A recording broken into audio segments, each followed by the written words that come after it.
Hello and welcome to That's Just Wild with me, Steve Backshaw. And me, Lizzie Daly. And me, Sarah Roberts. The podcast all about nature, wildlife, and how I once got offered puffin for 11s on a natural history shoot, filming puffins. Oh, it's awkward. Wait, what? Puffin for 11s? Like the actual bird? The actual bird puffin, yes. Teeny tiny little puffin breasts on a plate. No! Yeah. So random. Can I guess where? Was this in Iceland by any chance? It was in the Faroes, so Sorry, the close. That stunningly beautiful, very, very small nation. Very few food options, I suppose, other than puffins and Yeah. dolphins and whales. And fulmars. They love a Yeah, fulmar. That's Long right. neck. Yeah, they do. So today we are talking about the ugly. Oh, it's not a nice way to start the app, calling us ugly. Oh, I wasn't talking about you two Oh, okay. Just checking.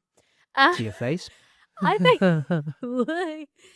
this is a really good topic. I feel a bit mean jumping into ugly animals, but actually, from an evolutionary standpoint, it's a big, big topic. It's one that we haven't really gone into in too much detail, and there's lots of different angles I'm sure we'll go into today, but I want to start by asking you both, do you know what pretty privilege is? And this is for all the Gen Zs listening to the podcast today. Yeah, it's every Instagram influencer ever. Pretty much. Steve, do you know pretty privilege? Well, I assume it's the things that you get in life that are better if you happen to be physically attractive. Is that right? That is exactly right. So welcome to my world. Welcome to hell. No, this is a term that's being used quite commonly now by Gen Zs and younger people who talk about all the advantages of being a good-looking person. Interestingly, you can apply this to the natural world and to science. It's a phenomenon called conservation bias. And there is a disproportionate focus on species deemed by cute or good-looking in the public to those that are ugly. And literally it's shaping how we conserve because ultimately funding, attention, love and interest is being directed to specific species depending on how they look. And as a result, in those in need of conserving and looking after and are literally on the end of the IUCN Red List as critically endangered are being forgotten just because they're ugly. Savage, isn't it? Well, leave it to Gen Z to come up with a catchy term for the absolute bleeding obvious. What should we call it? Come on, let's do it on this call now. We must be able to come up with a term. Pretty privilege does have a ring to it, I mean, doesn't it does. Yeah, it does. Damn it. It's quite good. It's interesting though, isn't it? Yeah, because we talk about, certain species, the obvious ones being pandas and rhinos and tigers and these animals that, if you look at their impact in the environment and how necessary they are, you could get rid of all those animals and our world would keep on turning and it would be no different. But because they do look in our eyes pretty, they're the ones that get all of those charity dollars, whereas the animals that may be to our eyes ugly, we just don't care about, so we don't fund them. But there is also that thing when something is so ugly it's cute. It makes it almost more desirable again, even though it is completely and utterly backwards. I tell you what would be a really good place for us to start, actually, would be figuring out, because ugly, that's not a scientific term. This is something that is absolutely down to our opinion. So what are the things that we consider to be ugly? Is there anything that we universally consider to be ugly, or are they always going to be things that someone's going to go, no, I love that? I mean, the classic would be that, one of the most popular pets you're ever going to get is a pug. To me, that's ugly. A Mexican hairless cat. How could anyone ever consider owning that? A Pekingese. To me, they are proper ugly. But there are millions of people around the world who are already busy typing angry responses to me as I'm speaking, right? And that's a really, really good question because obviously ugly, as you say, is opinion-based and is very subjective. But in evolutionary terms, it is fascinating. Can I just say that on your gravestone is going to be written Lizzie Daly in evolutionary terms? Do I say it a lot? Soz. It's fascinating. But it's quite not a controversial topic, but we all have our own versions of what we think is pretty and what is ugly. But the very basics can speak to a few different things. So our ancestors would have been put off. It's something called disease avoidance theory. It's essentially where we may have sores, asymmetry, discoloration, things that would indicate that we may have a disease or an illness or something's wrong with us. And our ancestors would instinctively avoid that because they need to survive on a very basic level. It ties in with what psychologists are actually now calling behavioral immune system, which is a quick gut reaction essentially to kind of push that, avoid something that may be a risk to our survival. So disease avoidance theory is one. Another is predator and threat detection. So, things that are completely different and unrelated to us may be associated with a threat, a danger, a predator, such as, the movement of spiders or snakes, strange shapes, distortions, or anything that's kind of very different or grotesque and away from what we perceive as us as humans. That's another. In theory, does that mean, like, for example, with deer and things like that, they might look at us and find anything with forward-facing eyes to be quite ugly as well? Nice. Interesting. Yeah. Well, you just said that there's an association with predator avoidance and ugly as well, or like risk. And for us, at like spiders and snakes and things that move in like weird ways. I'm Yeah. just wondering, like, when you think of big cats and you think of humans and you think of all the main predators for your antelope species or anything that's got the eyes on the side of the heads, I wonder if Yeah. they take one look at us and go, God, look at those blooming ugly monkey. Or like avoid. So we think that we are the most highly evolved species on the planet. We think we're it. We think we're God, but just about every other animal out there thinks that we are grim. They take one look and they're like, oh, Honestly, Yeah. I would not be Yeah. surprised. nice idea. I like it. Well, there's definitely the flip side of that, isn't there? So there's been a lot of science. It's not new at all the way back to Konrad Lorenz talking about the things that we find beautiful from a scientific perspective. Why is it that we are attracted to certain animals? Those ones you were talking about getting all the charity dollars. Why is it that we find animals with big, dark, soulful eyes attractive, things that are to us cute and cuddly? And he introduced the concept of something called the baby schema. So it suggested that any animal that in any way looks like our own infants, so maybe having a slightly disproportionately large head, having those big soulful eyes, having a particular kind of vocalization, looking like something you might want to cuddle, is going to instantly evoke in us that need to nurture, to take care of something. And that is why we may find the same sorts of things across the human race to be cute. But the flip of that, you're saying, is that because there are things back there that, look a bit wonky, look like they might be a bit icky, look like they might have diseases, look like they might be able to do us harm, we are more likely to perceive those as ugly because of something back there in our reptilian brain. Yeah, absolutely that. There's another effect that I was reading about called the uncanny valley effect. And this is interesting because it talks about how humans are very hypersensitive to faces and bodies and shapes. So, that the very typical clear skin, symmetrical look, all of these things which we know humans to be. But if it's slightly off, we get triggered or we feel really uneasy about that. And do you remember when we did that live show at the science fair and we had an AI bot introduce us on stage? Oh, yeah. And we all kind of were a bit like, Ugh. creepy. Yeah, It's that feeling of unease. And even something so small and so kind of slightly off, we are super sensitive and aware of that. And so we even recognize, little differences like that can be enough for us to go, that's ugly, don't want anything to do with it, I'm out. Which is also quite interesting as we're seeing kind of AI really take over now as well. Yeah, that's very much the uncanny valley effect, isn't it? It's things that are almost human, but just not quite. There's something very, very tiny, and it might be too much symmetry, particularly with AI. You're looking at things that are so nearly human, but they're just a bit too perfect.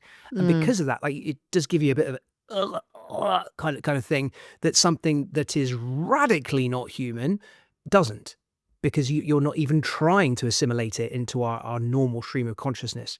I guess from an evolutionary perspective, it's something that is like a person, but is in some way tainted, whether that could be by a parasite or by a disease, or, something that means that it could be dangerous to you. Maybe that's where the whole uncanny valley thing comes from. Yeah, absolutely.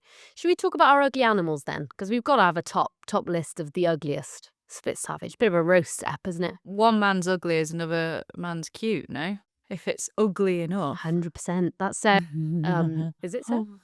I walked right into that one, to be fair. In fact, you didn't clarify whether that's true or not. I don't have a Tinder profile currently, but I'll keep that in mind if that happens again in future. Anyway, move on. It's not Never about my say dating never. life. Well, so I would say that absolutely beauty is in the eye of the beholder. There are a lot of animals that people might consider to be ugly that I personally think are utterly fascinating and I would struggle with. As a parent of toddlers and young kids, my kind of thing that I fall back to is the Ugly Five by the author of the Gruffalo, and all of those animals are ones that fit into the profile of exactly what we've been talking about. They're things like the vulture and the marabou stork and the hyena. So they're animals that are associated with putrefaction. They're scavengers. They're animals that live with their heads buried down into bloodied carcasses.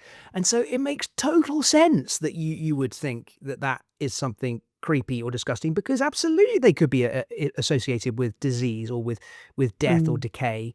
So while I personally think that there is nothing more magnificent than a vulture on the wing, I can understand why that head that's devoid of feathers so that they don't clog up as vulture plunges its head into the putrefying carcass of a bloated hippo. You know, I get why people would think that was ugly. Practical. It's practical. Yeah. You know, one animal that I filmed with, it was actually in captivity, but it's the first time I've seen one up close, is the eye. We went into the enclosure. Of course, they're an incredible but ugly primate. Huge eyeballs, big ears, Oh. kind of like greyish skin and colour.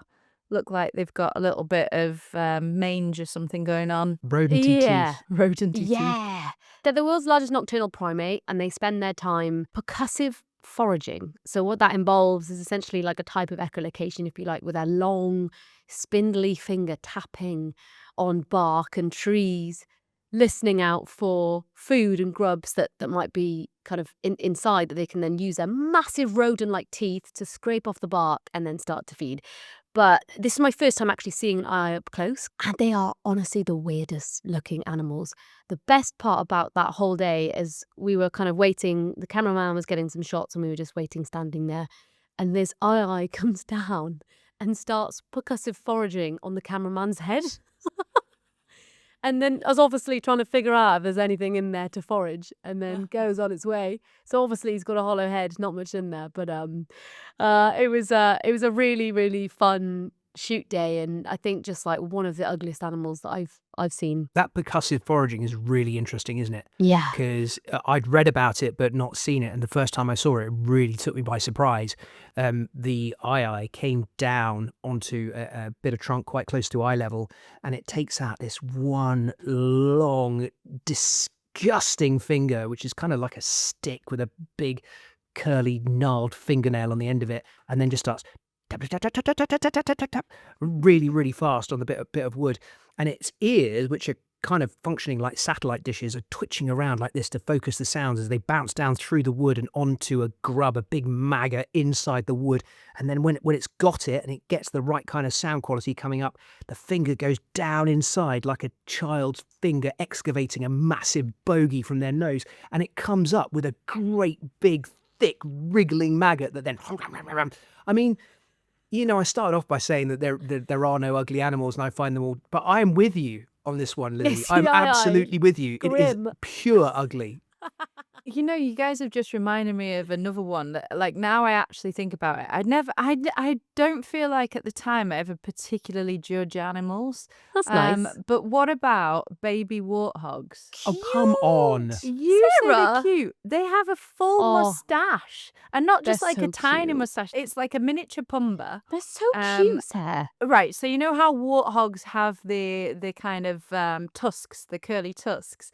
But if you look at the baby warthogs, because they can't develop the tusks yet, they've grown those like wispy hairs that like white wispy hairs that come up, and they're supposed to look like miniature tusks. But I mean, as far as like babies go, they're like blackish looking skin, sparse bits of hair sticking Sarah. out here and there. Their eyes are a bit, you know.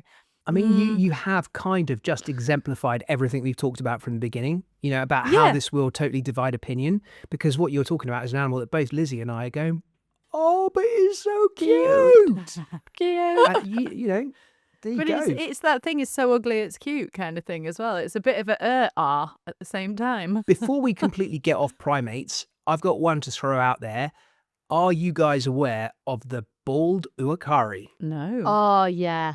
Ugly as. So to anyone out there who is not watching this and is just listening, let me paint a picture. This is a monkey that appears to be wearing a giant beige woolly coat and then has had its entire head and face shaved before getting really, really pink in the face from running a marathon whilst inside a sauna. And it's got a receding hairline too, from what I can see now. More than a receding hairline. It's like the entire head has been shaved.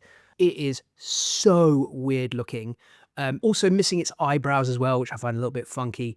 It's, the bald uakari, I'm throwing it out there as an animal that you've got to think is ugly. Great pick. Yeah. What are the drivers for that red face, Steve? Because it really is like crimson red, isn't it? Sunburn by the look Honestly, of I don't know. I mean, generally speaking, when you get something like that, when you have particularly primates that are flush with pink coloration or red coloration, particularly when you're talking about their posterior end, it's because you've got lots and lots of capillaries that are very close to the surface of the skin, and they tend to be more flush when testosterone is at its most rampant.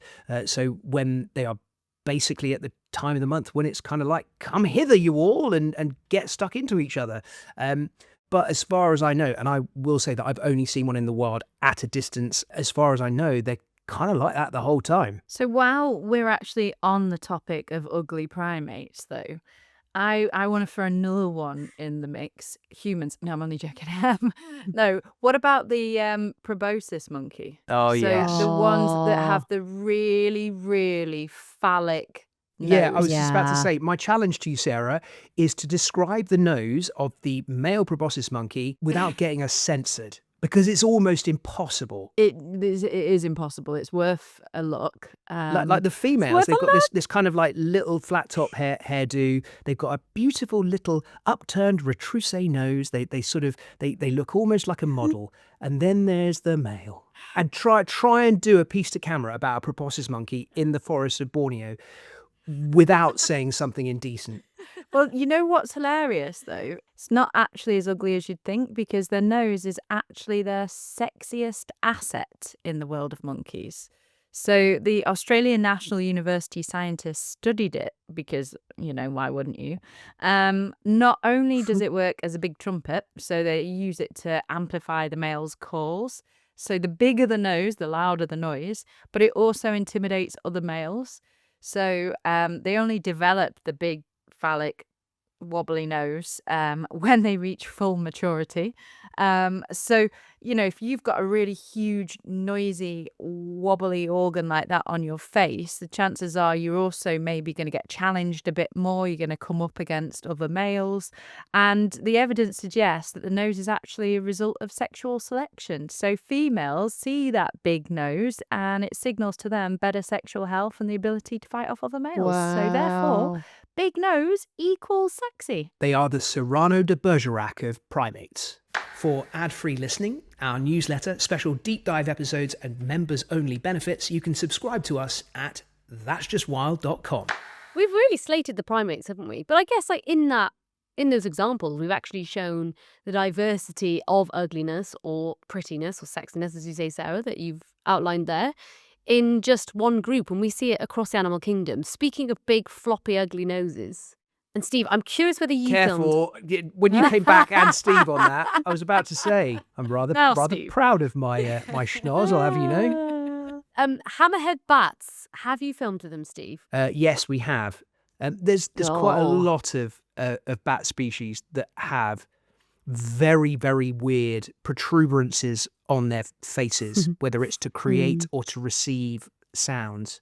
And I would say that you have, spot on, you have picked one of the ugliest. Can you describe it for us? Yeah, so they're native to Africa's lowland tropical rain or forests and swamps, I should say. And there's that sexual dimorphism that we've already talked about, that difference between the males and the females. And the males, they kind of look like a flying moose with a big old, like somebody's just squashed the end. it's really like disturbing. Like, I find mooses not the prettiest anyway. I think they're quite elegant and they have like a real presence, but it literally is a flying moose, and it's bizarre because not only are they're a megabat, so they're a big species anyway, but on top of that, they actually have some of the most unusual lek mating systems in the mammal world. So at dusk, during the breeding season, all the males will gather in tall forest trees and they'll all start producing these loud, rhythmic honks with their big old moose noses, and the females will kind of just flap around and fly around, basically trying to decide what male she wants to mate with. They're just a really unusual animal. I know very little about hammerhead bats, but they seem to be the one bat, coming back to my first question at the beginning of this podcast about ugly or cute, they tip me over the edge for ugly, because I would generally say that bats, microbats, ghost bats, oh, beautiful. But hammerhead bat, not for me. There's a connection there to our theme as well, because when we filmed hammer-headed fruit bats, I remember the connection being that they were one of the species that was first examined as a possible reservoir for Ebola. So one of those hemorrhagic fevers that emerged out of that part of Africa, and that specific species of bat was one of the ones that was first implicated as being the possible source, the possible place that this disease, which you could argue is the most frightening that we've ever encountered, comes from. So wow, I guess if you were to throw back to kind of thinking, where does our sense that this is ugly come from? Is it because it has a giant nose, or does that come from the fact that our ancestors might have known that these bats in some way were a reservoir for disease?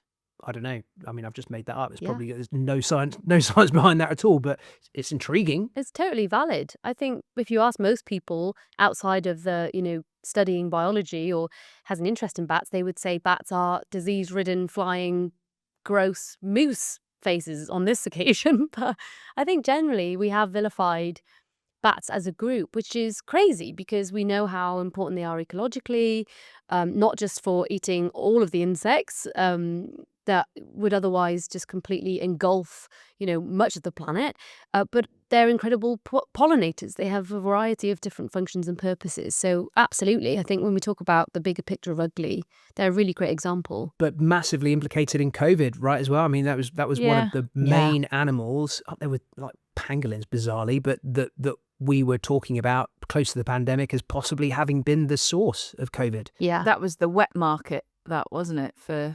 Because we found one of the sources coming out of the wet market. So is that the animal's fault or is that our fault? I mean, there's some ugly behaviour that goes on in the world as well, and I think we can look to humans to present a lot of ugly behaviour. Oh, that's very profound, Sarah. It's deep like the ocean. You're all ugly. I mean, we do want people to listen to our podcast. So you must have an ugly animal that, like, your one ugly animal that you've... So for me, the first animal that came into my mind when you said ugly was the blobfish, which is renowned in those photos. You see it on a boat or on land, and it looks like a kind of melted piece of snot with a couple of eyes in. It's just it is like a big blob of slime that literally looks like something is melted. It's like Madame Tussauds made a waxwork of a big fish and then left it out in the sun, and it just kind of went... Yeah, and it's sagging, but that's actually because it's supposed to be down in this crazy high pressure, 1,000 meters of depth. So the blobfish, generally, you would find it off the coast of Australia, Tasmania, New Zealand, that kind of area. And where it lives in those depths, 600 to 1,200 meters, the pressure's so high. So you hear of high pressure, and I obviously have heard of things that explode underwater, but I needed something to be able to visualize this. So here you go. At 600 meters depth, the pressure is the equivalent of an elephant being stood on a postage stamp. So the pressure that you would feel on that postage stamp. Who comes up with these comparisons? I love it. Like, it's somebody going, right, go and get Terry the elephant in Chester Zoo and just... I want to understand. I need to feel this. 1,000 meters depth, the pressure would be about the equivalent of a family car being balanced on your thumbnail. But I think it does help having that visualization. So they they have really loose skin because at those depths, they are pushed at such phenomenal pressure in all different directions that they actually are like a normal fish down there. They're kind of like a big tadpole shape fish, sort of a bit like a frogfish maybe in shape. They've got a fairly small tail, a couple of big fins, but they don't look massively ugly. Like I would say a rockfish is uglier than one of these guys when you actually see them in the natural environment. No, I completely agree. I think you look at a blobfish, which hasn't been photographed that often down in its home 600 odd meters below the surface. It just looks like another bottom living fish, doesn't it? It looks like a monkfish or something. And that's true of a lot of these animals that live down under extreme pressure, that you bring them up to the surface. You change hundreds of different atmospheres of pressure. Of course they're going to look weird. I mean, it's kind of like putting us into a blender, isn't it? We're going to look pretty odd at the end of it. Yeah, yes. If you took us down there, they'd be wondering what on earth. Well, where on earth we were for a start, I suppose. We'd be squashed into a million pieces. What's quite nice, they have recognised this fish for its characterful appearance, and the public in New Zealand have called it Fish of the Year in the annual contest to promote it in biodiversity. So there you go. Sometimes being really, really ugly could be actually as useful as being really, really pretty. As pretty privilege. Maybe there's an ugly privilege there too. Love that. Well, I have got quite a visual way of describing what pressure does to objects. So we've done a few dives on submersibles down to the depths that blobfish go down to, and on one of those we took a polystyrene cup and we put it on the outside of the submersible. This was an exploratory mission done with Ocean Census Nekton, and that polystyrene cup at pressure went down to that. What? That is it. Is Steve just really big, or? Wow. Isn't that cool? Yeah. So all of the air squeezes out of it and you get something the size of a thimble. It looks like a cup that you might have in a doll's house. It's like a shot glass. So if you kept going, Steve, would it eventually combust or kind of implode, if you like? Good question. So maximum depth I've done this to is 600 meters. I guess that there's probably still a little bit that could be squeezed down further, and then you're probably right. It probably just fall into pieces. Cool, Amazing. Right? Yeah, there's a few other contenders that come from places where there is extreme pressure and that to us do look absolutely horrific. Things like gulper eels and frilled sharks that have enormous jaws. There's even one called the stoplight loose jaw that has a jaw that has no flesh on it so that it can cut through the water quicker as it snaps. And the anglerfish, the deep sea anglerfish, or at least the female of the species, that's got to be one of the ugliest looking of all animals. Yeah. And admittedly, again, I am experiencing it at sea level where it isn't supposed to be, but you've kind of got what looks a bit like a partially deflated rugby ball. Bit of an underbite as well. Massive underbite. The teeth are kind of like these weird protruding hairs almost. The skin looks like a shaved rotten pineapple. It's got this odd fleshy lure that comes over the head to attract things towards the mouth. These tiny, roomy, recessed eyes, which are almost no use whatsoever, but also kind of like they've got this sort of film over the top of them, which makes them look even more icky. And then there's the whole story of them basically having the male who lives attached to them like a parasite, donating nothing but sperm for the entirety of its life. So, I mean, I reckon that qualifies as ugly. I mean, that behaviour's ugly to me, if nothing else. That one last bit. Sarah likes a bit of emotion in a relationship. Not just a sperm packet. So I'd like them to add a little bit more value than just a little parasitic attachment. You've actually just reminded me, talking about ugly marine species, there's two that stand out, but one was actually when I was filming in Tobago and we were just in the shallows around this reef and I saw a batfish, and they've got to be some of the ugliest, especially the red-lipped batfish. Yeah, to be fair, batfish are pretty up there. What the heck? They're just absolutely phenomenal. So for anyone who hasn't seen them, please look them up. But they kind of they walk round on their fins, and it literally is like they're in drag. It's like they put a bit of bad lipstick on or something around their mouths. Proper only wears Essex collagen lips going on. Yes, yeah, big pouty red lips, thought to attract females, to attract a mate, but they just literally Oh, hang walk on. Are around you the saying that the shallows. females don't have those? Yeah, they're the same shape. They walk around in the same way, and they still have kind of big colours. But the males will have But more. they don't have bright the red mouth. pouty lips. They don't put on the lippy. How about that? But the one marine animal that I wanted to chuck in as it's got to be one of the ugliest sharks out there. It's got to be the goblin shark. I mean, it's literally in the name. So the goblin shark has a literal shovel on its face. So firstly, I should say it's been described as a living fossil, unchanged for millions of years, like we've seen in lots of our shark species. But they're the only surviving member of the family Mitsucarinidae. And they can be found at depths of around 1,000 to, 1,500 meters. And they are ugly. So that big old shovel on their face, It's another nose. it's a big old Yeah, schlep is. of a nozzer. It is a giant 100%. schnoz. I mean, it's a massive blade packed with those ampullae of Lorenzini that we talk about a lot when it comes to electroreceptors and sensing the world around them for a lot of our sharks. But something interesting you've mentioned, Steve, is that kind of protrusible jaw that they throw out as well. They catapult forward when feeding. And these goblin sharks do the same thing. And literally, it's like a mouth of nightmares with these jaggedy teeth and this kind of sticky out jaw that sits under this massive schnoz.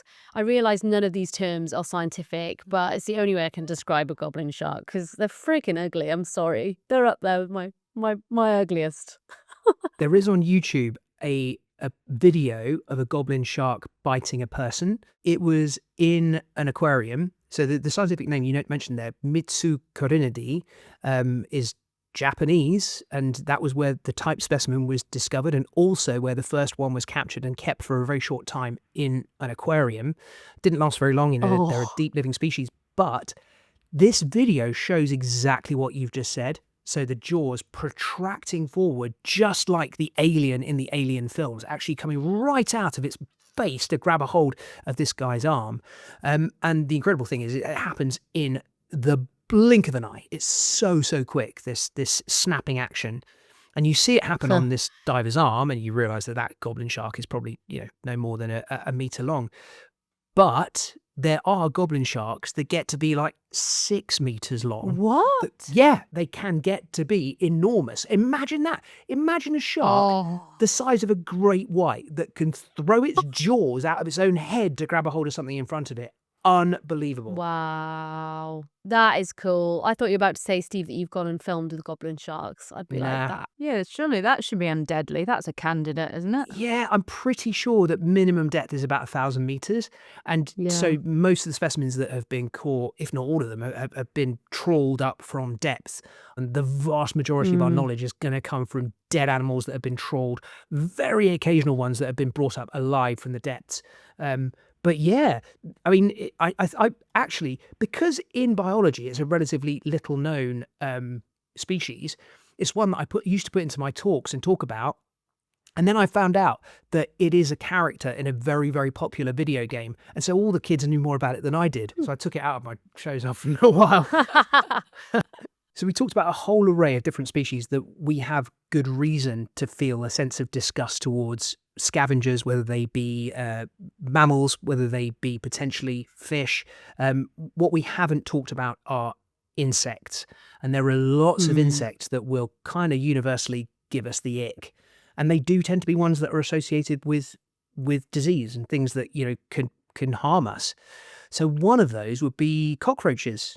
There's a couple of species of cockroach that can spread disease, that do tend to be associated with decaying food, with dirt, with grime.